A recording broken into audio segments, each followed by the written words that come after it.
guys, kembali lagi di channel G2R.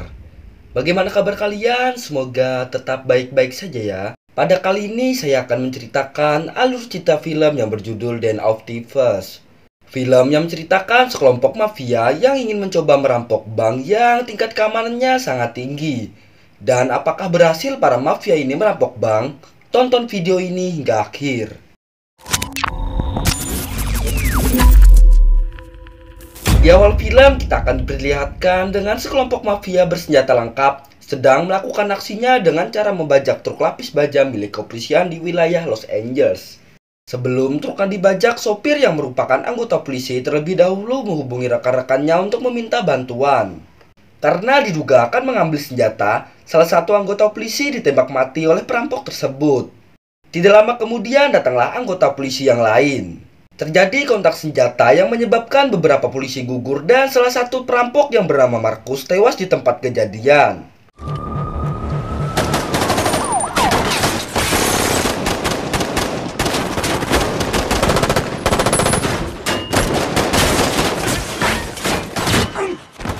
Para perampok berhasil kabur dan ketika sampai di markas mereka, sang ketua perampok yang bernama Ray mengatakan bahwa mereka seharusnya tidak membunuh polisi di sana. Sebab itu merupakan kategori tindakan kriminal berat. Dan sekarang mereka akan berurusan dengan satuan elit kepolisian Los Angeles. Keesokan harinya, satuan elit kepolisian yang dipimpin oleh Inspektur Nick melakukan pemeriksaan di tempat kejadian. Setelah menganalisa petunjuk yang ada, Nick menyimpulkan bahwa para perampok ini bukanlah orang-orang sembarangan. Dari kejauhan ternyata ada salah satu dari perampok yang bernama Bosco sedang mengamati mereka. Lalu Bosco melaporkan hasil pengamatannya kepada Ray. Ketika melihat foto dari Bosco, Ray mencoba mengenali sosok Nick karena reputasinya sebagai komandan satuan elit kepolisian. Di kantor, Nick dan timnya sedang berdiskusi untuk menyelidiki kasus ini.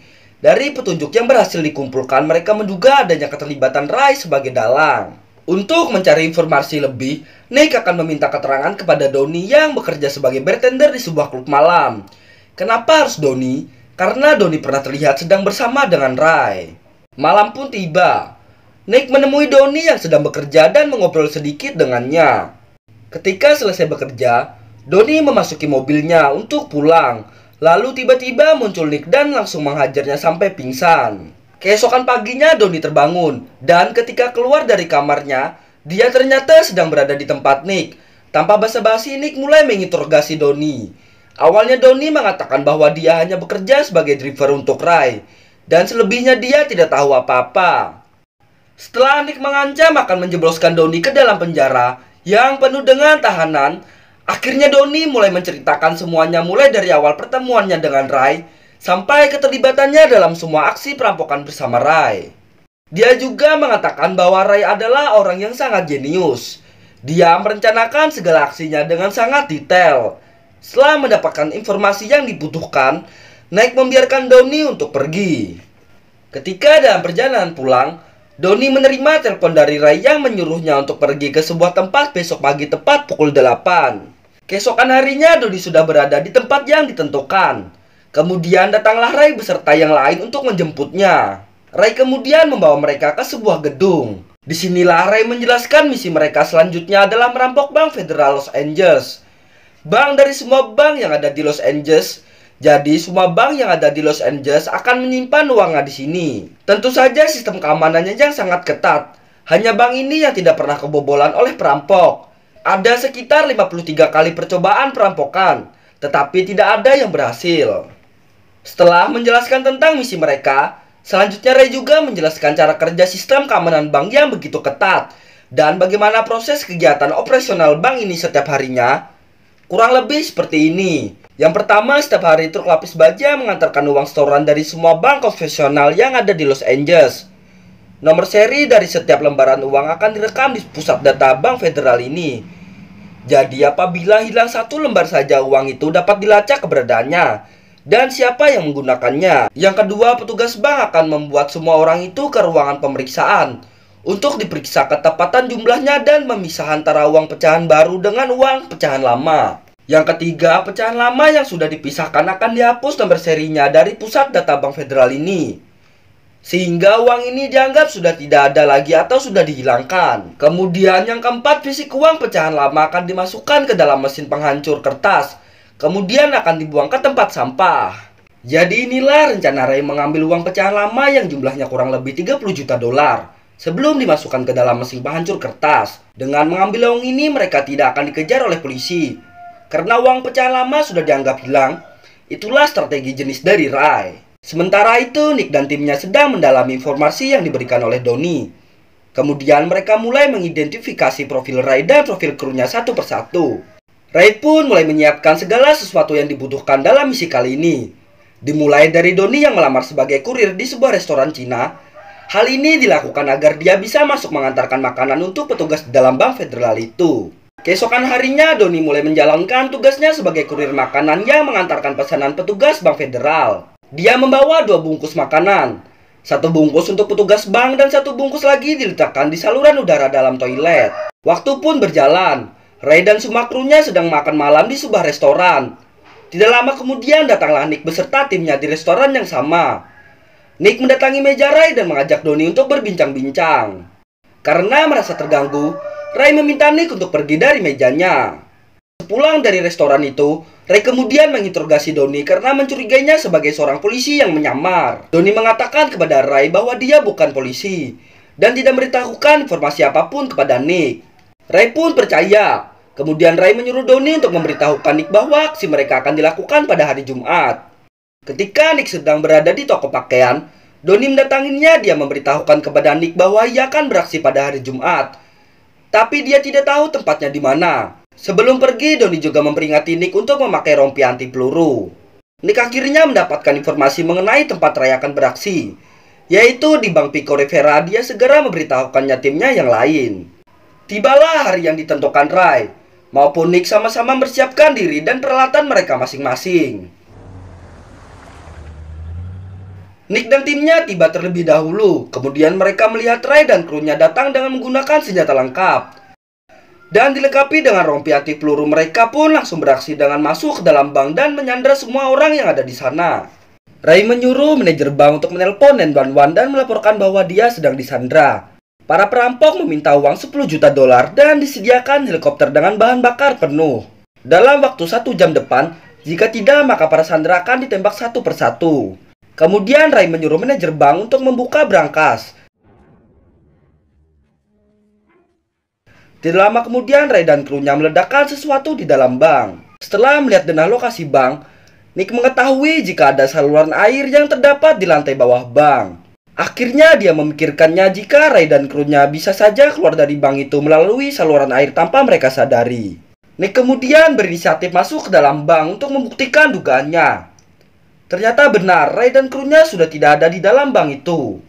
Mereka keluar dari bank melalui saluran air yang ada di bagian bawah lantai bank dengan cara meledakkan lantai menggunakan bom yang mereka rakit sendiri. Nick kemudian masuk ke dalam saluran air untuk mencari jejak Ray dan krunya. Ternyata saluran air itu mengarah ke bagian belakang bank. Akhirnya dia tahu kalau Ray sudah keluar dari bank melalui saluran itu. Nick dan timnya segera pergi meninggalkan Bank Pico Rivera untuk mencari keberadaan Ray dan krunya. Dia meminta bantuan kantor pusat untuk melacak keberadaan mereka. Sementara itu, Ray dan krunya sudah berada di Federal Bank Los Angeles dengan menyamar sebagai karyawan perusahaan Alameda, sebuah perusahaan yang bertugas untuk mengangkut dan menyetor uang dari bank konvensional di Los Angeles ke Bank Federal. Ray menyetorkan uang yang mereka rampok dari Bank Pico Rivera ke Bank Federal. Setelah berhasil masuk ke dalam Bank Federal, Ray membawa uang itu ke ruangan pemeriksaan dan menunggu di sana sampai proses pemeriksaan uang selesai. Ray kemudian menyuruh salah satu krunya yang bernama Bosco untuk mematikan panel listrik. Setelah listrik mati, Donnie yang bersembunyi dalam kotak uang pun keluar untuk mengambil semua uang pecahan lama yang sudah dihapus nomor serinya dari pusat data Bank Federal. Jumlah uang itu kurang lebih 30 juta dolar. Donnie segera memasukkan semua uang itu ke dalam plastik kemudian membuangnya ke dalam kotak sampah. Dia hanya punya waktu beberapa menit saja untuk melakukan dan ketika listrik sudah kembali menyala, dia harus segera keluar dari ruangan itu. Beberapa menit kemudian listrik pun menyala kembali dan Donnie segera keluar dari ruangan itu melalui saluran udara. Petugas Bank Federal melakukan pemeriksaan fisik terhadap ketepatan jumlah uang yang disetorkan oleh Ray. Dan hasilnya pun sesuai dengan pusat data Bank Federal. Kemudian Ray pun diperbolehkan pergi. Setelah berhasil keluar dari ruangan pemeriksaan uang melalui saluran udara yang terhubung ke toilet, Doni pun menyamar kembali menjadi kurir yang mengantar makanan ke salah satu seorang petugas bank. Ketika sampai di pos pemeriksaan, polisi yang berjaga di sana tidak melihat Doni masuk untuk hari ini. Tapi sekarang tiba-tiba dia melihat Doni keluar. Polisi itu pun memeriksa buku daftar pengunjung untuk hari ini, dan tidak ada nama Doni di sana. Untung saja dia tetap membiarkan Doni pergi. Bosko yang tadi bertugas mematikan panel listrik di Bank Federal, sekarang bertugas melakukan pembajakan terhadap truk sampah yang baru saja selesai mengangkut sampah dari Bank Federal. Kemudian dia membawa truk itu ke tempat pembuangan sampah.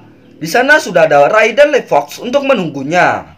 Nick yang sedang melakukan pencarian terhadap Ray dan krunya, melihat Doni yang baru saja keluar dari Bank Federal, dia langsung menyergap dan memasukkan ke dalam mobil.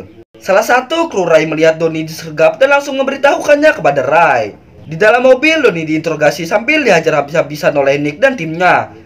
Akhirnya Doni memberitahukan keberadaan Ray. Tanpa membuang waktu, Nick langsung tancap gas untuk mengejarnya. Beberapa saat kemudian dia melihat mobil yang dikendarai oleh Ray dan krunya menuju ke wilayah selatan Almeda. Di sana mereka terjebak kemacetan lalu lintas yang sangat parah. Nick memutuskan turun dari mobil untuk menangkap Ray. Ray yang melihat Nick sudah turun dari mobilnya langsung mempersiapkan dirinya dengan senjata mesin. Disinilah aksi tembak-tembakan terjadi.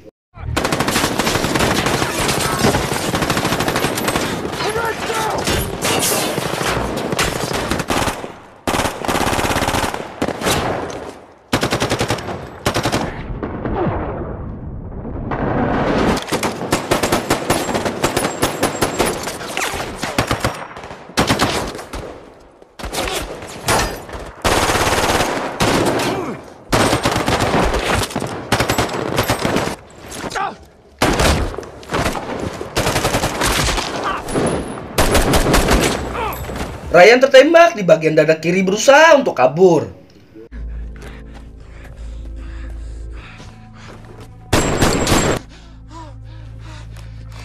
Nick tetap mengejarnya hingga sampai di suatu tempat dia menembak Ray hingga tewas. Nick kemudian kembali ke mobilnya.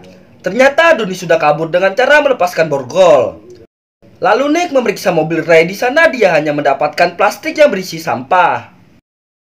Nick memutuskan kembali ke kantor sambil melihat foto Doni. Nick memikirkan sesuatu. Dia kemudian pergi ke tempat Doni bekerja, tetapi Doni sudah berhenti bekerja sejak 2 hari lalu. Di sana Nick melihat foto Doni beserta sebagian kru lainnya tertempel pada dinding klub. Disinilah kita akan mengetahui fakta yang sebenarnya, bahwa selama ini ternyata Doni inilah yang menjadi dalang utama dalam aksi perampokan bersama Ray. Sekarang Doni berada di London dan tetap bekerja di sebuah klub malam sebagai bartender. Di sana terlihat seorang pria berdasi datang menghampiri Doni untuk memesan minuman. Doni pun berbincang dengan pria tersebut. Ternyata pria tersebut adalah pengusaha berlian. Lalu Doni mengatakan kepada pria tersebut, "Birnya saya yang traktir." Ada kemungkinan besar Doni akan melakukan aksi perampokannya di tempat lain. Kemudian film pun selesai. Terima kasih buat kalian yang sudah nonton video hingga akhir. Saya Gedua R undur diri. See you next video. Bye bye.